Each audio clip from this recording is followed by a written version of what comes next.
Student let start. हमारा first chapter है 10th class में रियल नंबर्स। तो आज हम उसके बारे में पढ़ेंगे, रियल नंबर्स के बारे में। मैंने आपको मेरी लास्ट वीडियो दी थी, उसमें आपने देखा होगा कि मैंने सभी नंबर सिस्टम के बारे में आपको बता दिया था।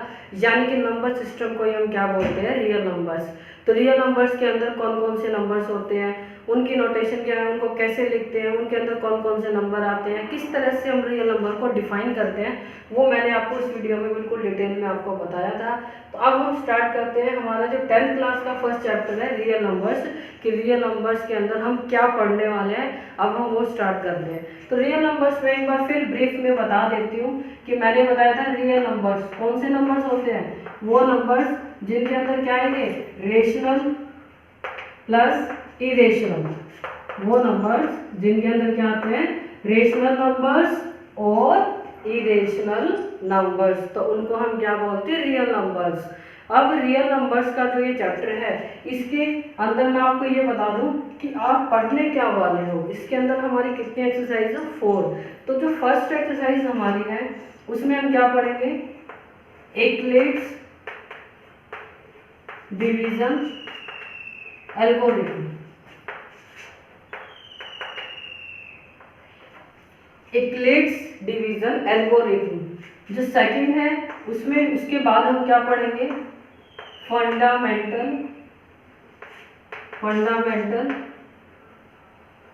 Theorem of arithmetic.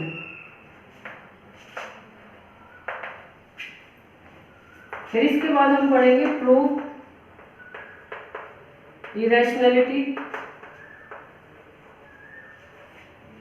इरेशनलिटी का मतलब क्या है कि जो हम इरेशनल नंबर प्रूव करते हैं, यानी कि जो इरेशनल नंबर हमारे होते हैं, जैसे कि √2, √3, √5, √7, लाइक दिस। जितने भी हमारे इरेशनल नंबर हैं उनको ये इरेशनलिटी को प्रूव करेंगे कि प्रूव करो कि ये हमारे क्या है, इरेशनल नंबर्स हैं। उसके बाद हम पढ़ेंगे यहाँ पे रेशनल नंबर्स, रिवाइज करेंगे फिर से, rational numbers and their decimal expansion। Real numbers and their decimal expansion. तो अब हम ये पढ़ेंगे। अब इसके अंदर हम क्या पढ़ेंगे कि आपको रियल नंबर्स तो पता ही है, सॉरी रेशनल नंबर्स तो पता ही है क्या होते हैं। तो यहाँ पे मैंने लिखा डेसिमल एक्सपेंशन। जो हमारे रेशनल नंबर होते हैं ना, जो हमारे रेशनल नंबर होते हैं, मैंने अपने उस वीडियो में आपको बताया था कि रेशनल नंबर 2 टाइप्स के होते हैं।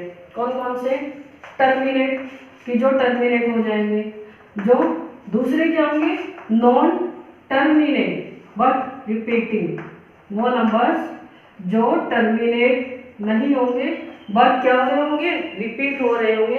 तो इस एक्सरसाइज में हम ये पढ़ेंगे कि हमें कैसे पता चलेगा कि वो टर्मिनेटिंग है या not terminating but repeating numbers है। तो ये आपकी एक्सरसाइज है 1.1, ये है 1.2, ये है 1.3 और ये है 1.4। तो हम ये 4 एक्सरसाइज यहाँ पे इसमें रीड करेंगे रियल नंबर्स में। आपके लिए ये बिल्कुल नया टॉपिक है, यूक्लिड डिवीजन एल्गोरिथम क्या है, बिल्कुल नया है। तो अब हम इसी से स्टार्ट करते हैं, यूक्लिड डिवीजन एल्गोरिथम। तो यहाँ पे मैं आपको बता देती हूँ, यूक्लिड्स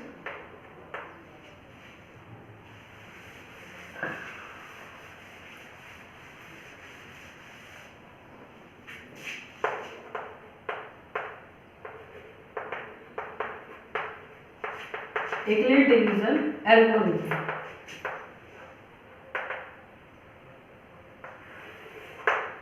तो हमारी फर्स्ट एक्सरसाइज इसी पे बेस्ड है। यूक्लिड डिवीजन एल्गोरिथम से पहले ये मैं आपको बताऊंगी, लेकिन उससे पहले हमें एक चीज और जानना जरूरी है, यूक्लिड डिवीजन लेमा, कि लेमा क्या होता है, यूक्लिड डिवीजन लेमा। जब तक हमें लेमा के बारे में नहीं पता होगा, जब तक हम लेमा को नहीं समझेंगे, हम यूक्लिड डिवीजन एल्गोरिथम को भी नहीं समझ सकते हैं। तो लेमा क्या है, आज मैं आपको उसी के बारे में बताऊंगी और उसी से रिलेटेड हम क्वेश्चंस करेंगे। तो लेमा किसे कहते हैं, लेमा क्या है, एक प्रूवन स्टेटमेंट होती है जिसका यूज हम अनदर स्टेटमेंट को प्रूव करने के लिए करते हैं। लेमा क्या है, एक proven statement. Lemma is a, मैं सिर्फ लेमा की बात कर रही हूँ, lemma is a proven statement we used this statement to prove another statement. जो हमारी स्टेटमेंट होती है, जिस स्टेटमेंट की मैं बात कर रही हूँ, ये स्टेटमेंट या तो हम प्रूव करते हैं या बाय ऑब्जर्विंग से ये हमारी प्रूव हो चुकी होती है कि ऐसी स्टेटमेंट जो पहले से ही प्रूव हो चुकी है। प्रूवन स्टेटमेंट का मतलब क्या है? जो स्टेटमेंट पहले से ही प्रूव हो चुकी है उसका यूज करेंगे हम। कुछ थ्योरम्स को डिराइव करते हैं, कुछ फॉर्मूले को डिराइव करने के लिए हम उसका प्रूव यूज करेंगे अनदर स्टेटमेंट को प्रूव करने के लिए। तो स्टेटमेंट क्या होती है? यहाँ पे मैं बोल रही हूँ ना प्रूवन स्टेटमेंट। स्टेटमेंट क्या है? एग्जाम्पल जैसे कि अगर मैं ये कहूँ 3 मल्टीप्लाई बाय 4 वी गेट 12। अगर मैं आपको ये बोलती हूँ 3 मल्टीप्लाई बाय 4 वी गेट 12, तो ये बात मैंने बोल दी और ये बात कैसी है? बिल्कुल सच है। अगर हम 3 की मल्टीप्लाई 4 से करते तो हमें क्या मिलता है? 12 मिलता है। तो यानी कि मैंने एक स्टेटमेंट बोली आपको और जो स्टेटमेंट ऑलरेडी पहले से ही प्रूव है। हमें इसे प्रूव नहीं करना कि 3 4 जा 12 कैसे। ये जो स्टेटमेंट है, ये जो बात मैंने बोली है, ये पहले से ही आपकी प्रूव हो चुकी है। तो इसको हम क्या बोलते हैं? Proven statement. और इसका यूज हम कहाँ पे करते हैं? हम इसका यूज करते हैं अनदर स्टेटमेंट को प्रूव करने के लिए। जैसे मैं एक छोटा सा एग्जांपल और दे रही हूँ कि इस प्रूवन स्टेटमेंट का, ये कौन सी स्टेटमेंट है? प्रूवन स्टेटमेंट कि जिसका यूज हो चुका है, यानी कि जो पहले से ही प्रूव है। इसको हमें प्रूव नहीं करना, जो पहले से ही प्रूव हो चुकी है। अब इसका यूज मैं करने वाली हूँ किसी अनदर स्टेटमेंट को सोल्व करने के लिए या प्रूव करने के लिए। जैसे 3 into 4 इक्वल टू क्या है? 12। अगर मैं ये कहूँ कि लेफ्ट हैंड को राइट हैंड के इक्वल प्रूव करो, या फिर चलो मैं इसको ऐसे लिख देती हूँ,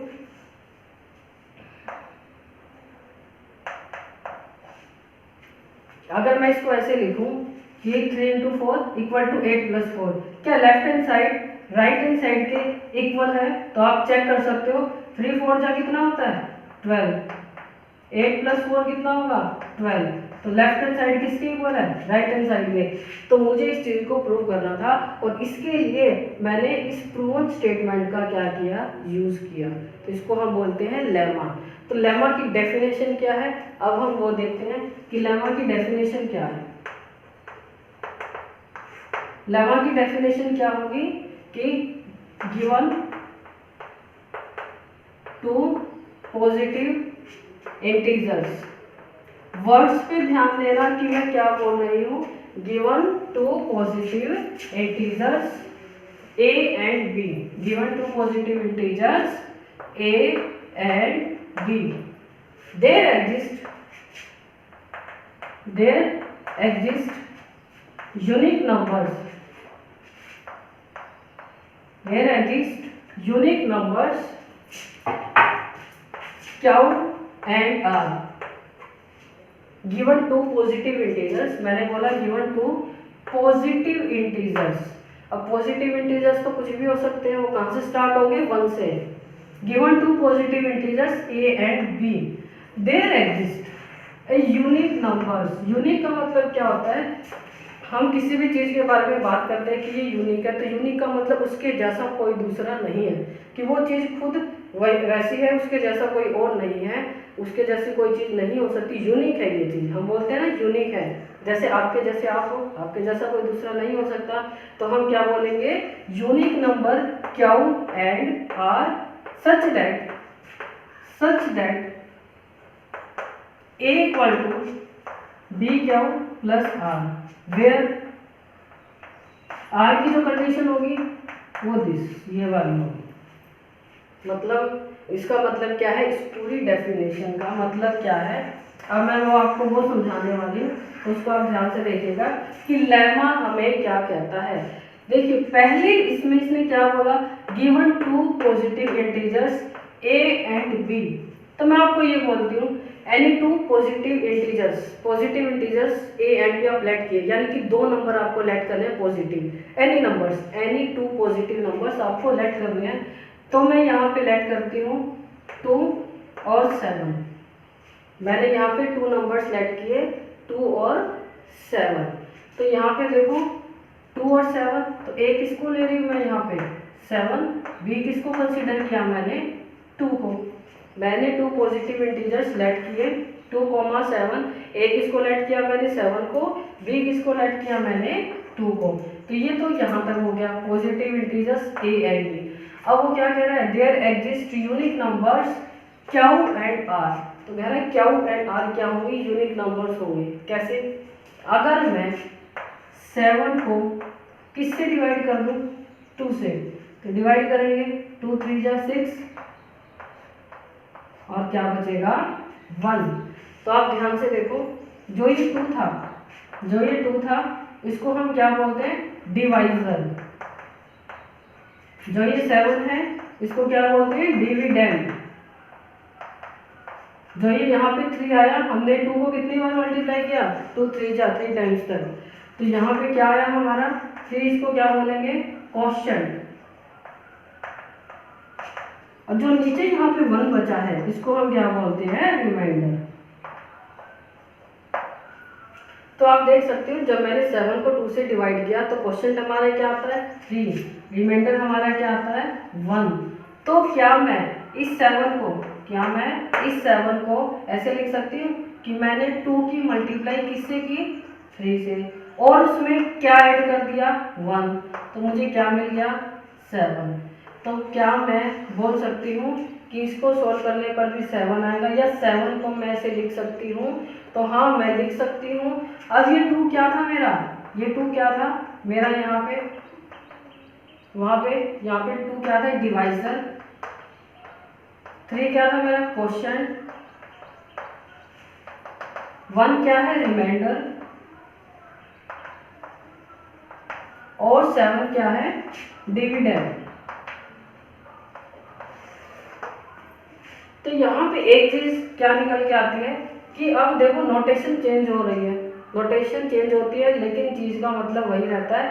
डिवाइजर को हम क्या नाम देते हैं, और डिविडेंड को क्वोशिएंट को रिमाइंडर को क्या नाम देंगे, हम डिविडेंड को क्या बोलेंगे a, डिवाइजर को क्या बोलेंगे b, रिमाइंडर को क्या बोलेंगे रिमाइंडर तो r, क्वोशिएंट क्या हो तो क्या बोलेंगे क्या हो। याद करने में दिक्कत नहीं होगी, क्वोशिएंट में क्या पहले आता है तो उसी के नाम पर क्या रखा क्या, रिमाइंडर में r पहले आता है तो क्या बोलेंगे r, 7 में डिवाइडर होता है, डिवाइडर को क्या बोलेंगे a और डिवाइजर को क्या बोलेंगे b। तो यहाँ पे हम इतना बड़ा लिखने की बजाय इनको शॉर्ट फॉर्म में नोटेशन देते हैं, शॉर्ट फॉर्म में ही लिखेंगे, क्योंकि आपको ही पता है कि बार बार आप इतना बड़ा लिखोगे टाइम इसमें ही चला जाएगा। तो डिवाइजर को मैं क्या लिख सकती हूँ b, क्वोशिएंट को क्या रिमाइंडर को r इक्वल टू a। तो क्या मैं ये बोलता हूँ a इक्वल टू b क्या हो प्लस r। तो ये हमारी इस चीज का ये मतलब था कि जब हमने 2 पॉजिटिव इंटीजर्स यहाँ पे लिए तो जितने जितने हम पॉजिटिव इंटीजर्स लेंगे तो उसके लिए हमें यूनिक क्यू और आर मिलेंगे। अभी बोला ना there exist unique numbers q and r. मैंने जब 7 को 2 से डिवाइड किया तो क्या मुझे बता सकते हो कि यहाँ पे 3 के अलावा कुछ और भी आ सकता है? नहीं, यहाँ पे 3 के अलावा कुछ और नहीं आ सकता, और यहाँ पे रिमाइंडर 1 के अलावा कुछ और नहीं आ सकता। तो आप देख भी सकते हो 7 और 2 जब मैंने 2 पॉजिटिव इंटीजर्स लिए तो क्या एग्जिस्ट करते हैं 2 यूनिक नंबर्स, और उन्हीं यूनिक नंबर्स को क्या बोलते हैं क्यू एंड आर। तो हमारी कंडीशन में सेटिस्फाई हो जाती है a equal to B Q plus r. साथ में इसने ये भी बोला है कि जो ये r होता है यानी कि रिमाइंडर, इसकी कंडीशन हमारी क्या होती है 0 less than equal to r less than b। तो यहाँ पे हमें b किसको बोलते हैं डिवाइजर को।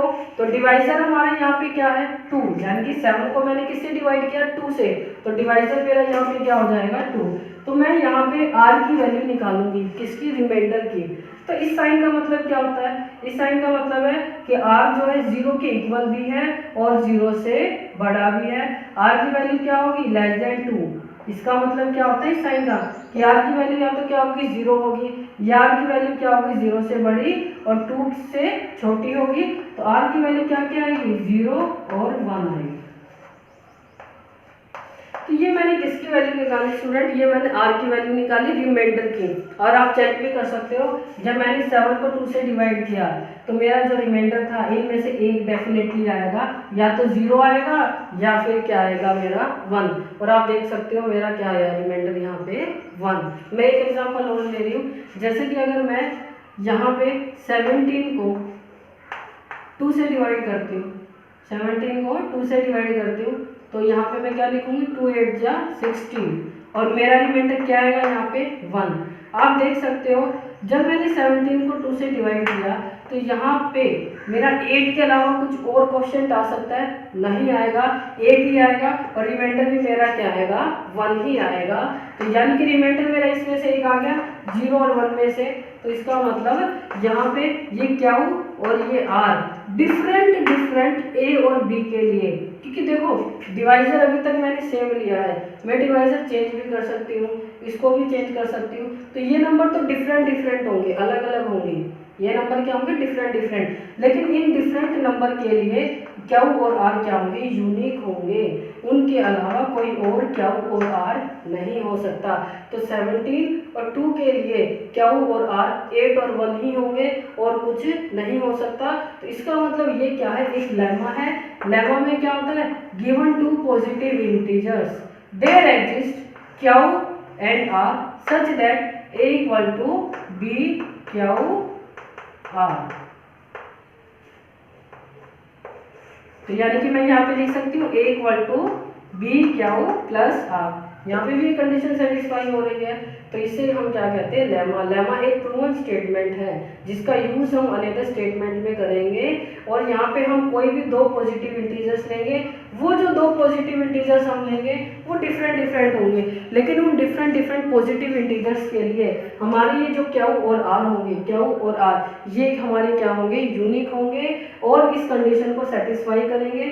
साथ में हम किसकी वैल्यू निकाल सकते हैं, आर की वैल्यू निकाल सकते हैं रिमाइंडर की। रिमाइंडर की वैल्यू क्या होगी 0 के इक्वल या 0 से बड़ी b से छोटी। b हमारा क्या होता है डिवाइजर होता है, डिवाइजर आपको हर क्वेश्चन में पता चलेगा कि क्या है। अब अगर आगे मैं ये बोलती हूँ कि यहाँ पे दो नंबर कौन से हैं 2 और a या फिर 2 और b, मैंने यहाँ पे a को a ही रखा, मैंने कोई और नंबर नहीं दिया, मुझे नहीं पता।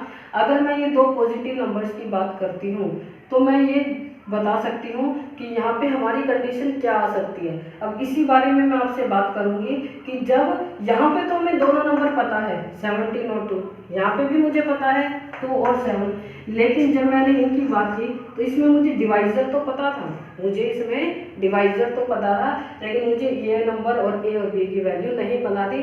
तब हम क्वेश्चन को कैसे करते हैं तो मैं अभी बताती हूँ आपको।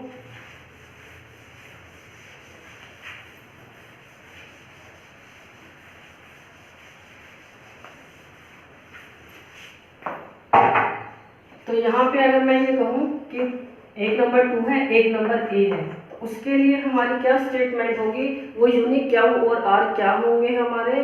तो यहाँ पे मैं आर की वैल्यू निकाल सकती हूँ क्योंकि ए क्या है मेरा पॉजिटिव इंटीजर्स, बी भी क्या है पॉजिटिव इंटीजर्स, बट यहाँ पे 2 क्या है मेरा बी और ये क्या है मेरा ए।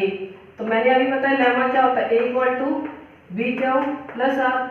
तो यहाँ पे मैं बी की वैल्यू क्या रखूंगी 2 क्यू प्लस आर। अब मैं आर की वैल्यू निकाल के आर की वैल्यू क्या होगी, इस कंडीशन को सेटिस्फाई करेगी। तो यहाँ पे मुझे डिवाइजर पता है कितना है 2, तो आर की वैल्यू क्या आएगी 0 और 1। जैसे ही मैं आर की वैल्यू इसके अंदर पुट करती हूँ तो मैं क्या बोल सकती हूँ कि ये यूनिक क्यू और आर क्या रहे होंगे, ए इक्वल टू या तो 2 क्यू रहा होगा, क्योंकि 0 को जब आप रखोगे और ऐड करोगे तो क्या आएगा 2 क्यू, और जब आप इसके अंदर 1 रखोगे तो मेरी ये कंडीशन रहेगी, या तो ये आएगी या फिर मेरी ये कंडीशन आएगी। और एक चीज़ मैं आपको बता देती हूँ कि इसका मतलब क्या है, एक्चुअल में इसका मतलब क्या है, इस रिमाइंडर को हम बार बार क्यों निकाल रहे हैं, ये हमें क्या दिखा रहा है, ये हमें क्या बताना चाह रहा है। इसका मतलब मैं बताती हूँ कि यहाँ पे अगर आपका डिवाइजर क्या है 2 है, यानी कि आप किसी भी पॉजिटिव नंबर्स को आप ले भी सकते हो। जैसे कि अगर मैं 16 की बात करूं और इसको किससे डिवाइड करूं 2 से, मैं डिवाइजर 2 की बात कर रही हूँ अभी। तो अगर मुझे डिवाइजर पता है तो किसी भी पॉजिटिव इंटीजर्स के लिए जब मैं किसी भी पॉजिटिव इंटीजर्स को किससे डिवाइड करूंगी 2 से, तो मेरा जो रिमाइंडर है या तो वो 0 आएगा या फिर वो क्या आएगा 1। इसके अलावा मेरा और कोई भी रिमाइंडर नहीं आएगा। जैसे कि आप चेक कर सकते हो, अगर मैं यहाँ पे 16 को 2 से डिवाइड करती हूँ तो मेरा रिमाइंडर क्या आएगा 0। और आप चेक कर लो डिफरेंट डिफरेंट नंबर के लिए क्यू और आर क्या होंगे, यूनिक होंगे। यहाँ पे 8 की जगह कुछ नहीं आ सकता, यहाँ पे 0 की जगह कुछ भी नहीं आ सकता। तो मुझे ये पता है कि जब मैं किसी भी नंबर को किससे डिवाइड करूंगी 2 से, तो रिमाइंडर या तो मुझे 0 मिलेगा या फिर रिमाइंडर मुझे क्या मिलेगा 1 मिलेगा। तो इसका ये मतलब भी होता है कि हम किसी भी नंबर को अगर किसी से डिवाइड करते हैं और जिससे डिवाइड करते हैं वो नंबर अगर हमें पता है तो हम ये बता सकते हैं कि वो हमें पॉसिबल क्या क्या रिमाइंडर दे सकता है। तो अब जैसे कि यहाँ पे अगर मैं बात करूँ कि 17 किससे डिवाइड करना है हमें 3 से, तो चेक कर सकते हो आप, ये A है और ये क्या है B है। अगर मैं 17 को 3 से डिवाइड करती हूँ तो कहाँ पे जाएगा 3 5 जा 15, रिमाइंडर क्या आएगा 2। अब चेक कर सकते हो कंडीशन क्या होती है, A इक्वल टू B क्या हो प्लस R।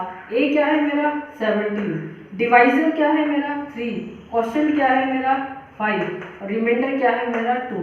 चेक कर सकते हो कि लेफ्ट हैंड साइड किसके इक्वल है, राइट हैंड साइड के। और साथ में अगर मैं किसी भी वैल्यू को किससे डिवाइड करती हूँ 3 से, तो मैं रिमाइंडर निकालती हूँ। रिमाइंडर की फिर से कंडीशन क्या होगी, यही होगी।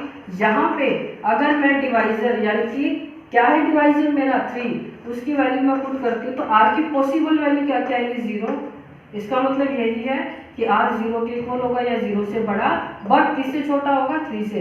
तो 0 1 और 2, तो मेरे पॉसिबल रिमाइंडर ये होंगे।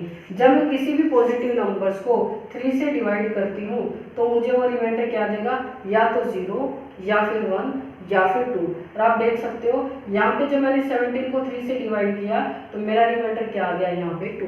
इनमें से एक ही हमें मिलेगा डेफिनेटली। तो हम रिमाइंडर का अंदाजा लगा सकते हैं कि किसी भी पॉजिटिव नंबर्स को किसी भी पॉजिटिव नंबर से डिवाइड किया जाता है तो पॉसिबल रिमाइंडर क्या क्या हो सकते हैं। अब हम क्या करते हैं, इनसे रिलेटेड 2 क्वेश्चन करते हैं, लेमा से रिलेटेड। ये आपके एनसीईआरटी के एग्जाम्पल है। फर्स्ट एक्सरसाइज, आपकी जो फर्स्ट एक्सरसाइज है, फर्स्ट एक्सरसाइज के ये दोनों आपके एग्जाम्पल हैं। तो पहला यहाँ पे एग्जाम्पल क्या है कि show that every positive even integer is of the form 2q and every positive odd integer is of the form 2q plus 1 where q is some integer।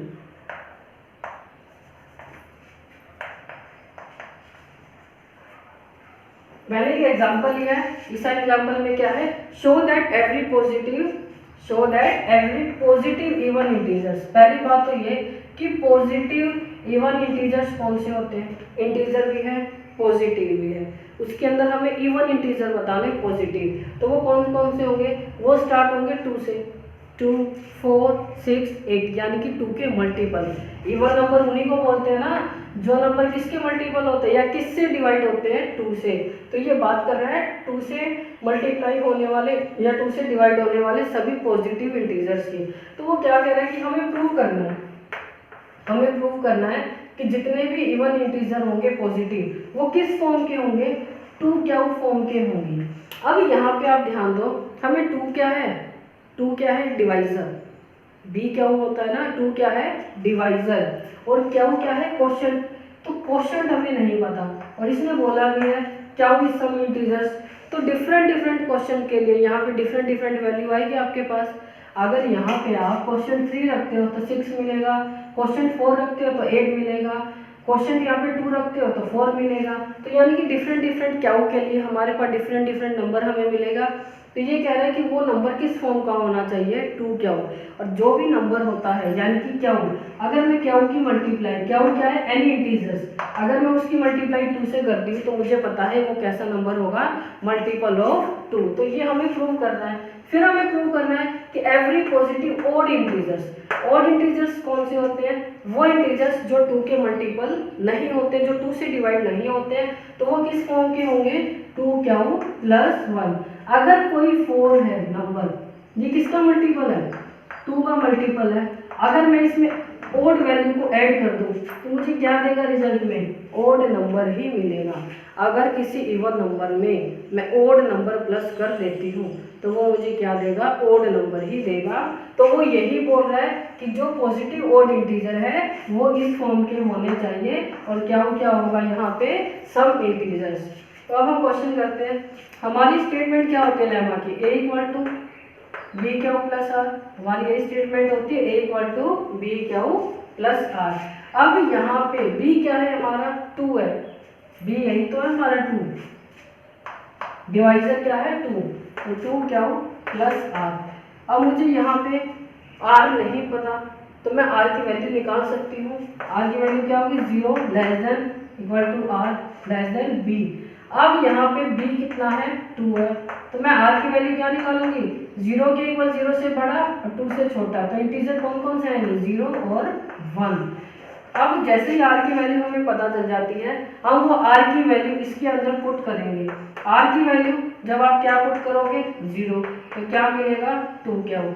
या फिर मैं अगर r की वैल्यू क्या पुट करती हूँ, 1, तो मुझे क्या मिलेगा, 2q + 1। या तो वो मेरा a जो होगा नंबर वो 2q होगा, या जो मेरा a नंबर होगा वो मेरा क्या होगा, 2q + 1।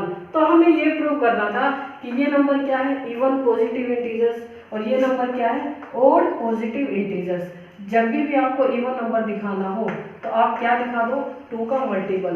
तो क्या मैं ये लिख सकती हूँ, 2q को 2 × q, क्या वो कुछ भी हो सकता है, इवन भी ओड भी, लेकिन इसकी मल्टीप्लाई जब मैं किससे करूंगी, 2 से, तो वो मेरा क्या कहलाएगा, इवन इंटीजर्स। तो वो मेरा क्या होगा, इवन इंटीजर्स। तो हमने यहाँ पे प्रूव कर दिया कि a अगर 2q फॉर्म में है, a अगर 2q की फॉर्म में है तो वो क्या होगा, इवन इंटीजर होगा। और ये जो नंबर है हमारा, क्या आप इसमें से 2 कॉमन ले सकते हो, नहीं ले सकते।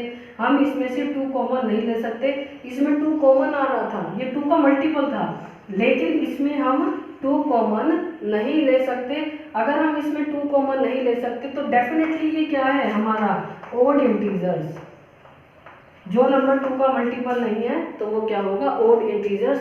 आपको जब भी ओड और इवन प्रूव करना हो तो आप जितने भी नंबर है उन नंबर्स में से जो नंबर 2 के मल्टीपल है, 2 को कॉमन लीजिए, और 2 को जैसे ही आप कॉमन लोगे तो वो नंबर क्या बन जाएंगे, इवन इंटीजर्स। तो जो बाकी रेस्ट के नंबर होंगे वो अपने आप क्या बन जाएंगे, ओड इंटीजर्स। उनको आपको ओड प्रूव करने की जरूरत नहीं है। उनके लिए आप क्या लिख सकते हो कि ये जो नंबर है मैं लिख सकती हूँ 2q is an even integer, because they are the multiple of 2.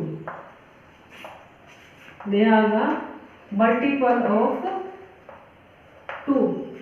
And जो मेरा ये नंबर है 2q + 1, ये क्या है, odd integers। 2q + 1 is the odd integers because they can't be multiplied, they can't, आप लिख भी सकते हो, they can't be divide या multiply